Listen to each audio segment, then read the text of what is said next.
The white soldier trading method काफ़ी पुराना, काफ़ी क्लासिक मेथड है ये प्राइस एक्शन और वॉल्यूम्स के थ्रू ट्रेड करने का। आज हम इस मेथड के थ्रू ट्रेड कर रहे हैं बिकॉज कल जो सेशन हुआ था काफ़ी देर तक चला। कल हमने सेम मेथड को डिस्कस किया था एंड काफ़ी सारे एग्जांपल्स भी दिए थे। विप्रो कल से हमारे रडार पे है। हमने 915 के लो के नीचे इसमें एक शॉर्ट एंट्री ली है। ट्रेड ये अपना अभी स्टार्ट हुआ है बिकॉज काफ़ी देर से हम वेट कर रहे थे इसमें एंट्री का। तकरीबन 9000 क्वांटिटीज है एंड हम इसमें तब तक होल्ड करेंगे जब तक हमें टारगेट नहीं मिल जाता। इस मेथड को खूब अच्छे से समझना एंड जैसा हम हर बार कहते हैं पहले कुछ दिन तक इसकी प्रैक्टिस करना, क्योंकि डिक्रीजिंग, फॉलिंग या फिर अपने अदर किसी मेथड के कंपैरिजन में ये थोड़ा सा कॉम्प्लिकेट होता है। सो वीडियो को लाइक जरूर कीजिएगा एंड स्टार्ट करते हैं। बाकी सभी पद्धति के अकॉर्डिंग इसका भी supreme time frame day time frame ही होगा। यहाँ देखो हमने लास्ट 2 ट्रेडिंग सेशन के हाई एंड लोज मार्क कर रखे हैं। अब यहाँ पर किसी तरह का पैटर्न या फॉर्मेशंस नहीं है जिससे ट्रेंड आइडेंटिफाइड हो और ना ही आसपास कोई कैंडल्स ही है जिससे हम लेवल्स निकाल पाए। अब इस मेथड के अकॉर्डिंग हमें यहाँ पर एक ट्रिक का यूज करना होता है। प्रीवियस स्विंग से कंटिन्यूएशन में फॉर्म हुई कैंडल्स के हाईज मार्क करते चले जाओ, साथ ही सारी इंपॉर्टेंट कैंडल को वेरीफाई करते हुए उनके लो भी मार्क करने होते हैं। हाई या लो इसलिए हम मार्क करते हैं ताकि कैंडल की चाल का हमें पता चलता रहे। यहाँ गेम सारा बायर सेलर की साइकोलॉजी का और फटाफट से लिए जा रहे डिसीजन का है। अब अपने सामने जो कैंडल्स है ये लैंग्वेज है मार्केट की, हमें इसे समझना होता है और इसी के अकॉर्डिंग डिसीजन लेना होता है। कैंडल्स को हम कॉन्टिन्यूसली मार्क करते जाते हैं तब तक जब तक प्राइस किसी एक कैंडल की लो के नीचे आगे ट्रेड ना करने लगे। जिस कैंडल का हमें इंतजार था वो कैंडल है कल की कैंडल। अब इस कैंडल में अगर वॉल्यूम्स के ब्रेकआउट होते तो वेल एंड गुड,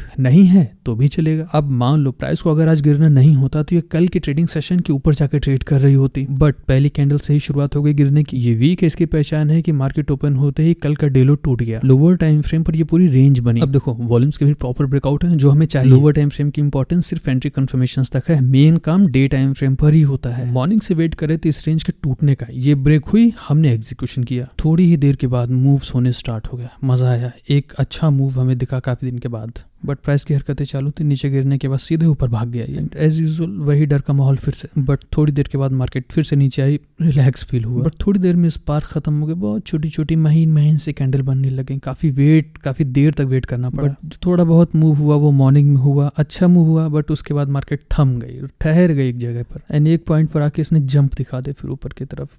मूड खराब हो गया क्योंकि पूरे दिन की मेहनत ऐसा लगा कि चली गई। थोड़ा सा डिसअपॉइंट तो हुए क्योंकि काफी दिन के बाद इस मेथड के थ्रू हम पब्लिकली ट्रेड कर रहे थे। काफी देर तक इंतजार किया लेकिन समय खत्म ही होने वाला था। सो अब पैकअप का टाइम था। तो अभी बहुत ज़्यादा तो नहीं, 1:2 के आसपास हम थे। 12-13 हज़ार का प्रॉफिट चल रहा था। अभी ब्रोकरेज वगैरह जाएगी तो 1:2 से ज़्यादा तो नहीं ले जा पाएंगे। हमारे लिए कई बार इतना ही काफ़ी होना चाहिए कि जब मार्केट हमारी डायरेक्शन में मूव ना दिखा पाए तो उस केस में हमारे स्टॉप लॉस सेफ रहे, क्योंकि एट लास्ट हमारा एम यही है, SL सेफ रहना चाहिए। थैंक्स, फिर मिलते हैं।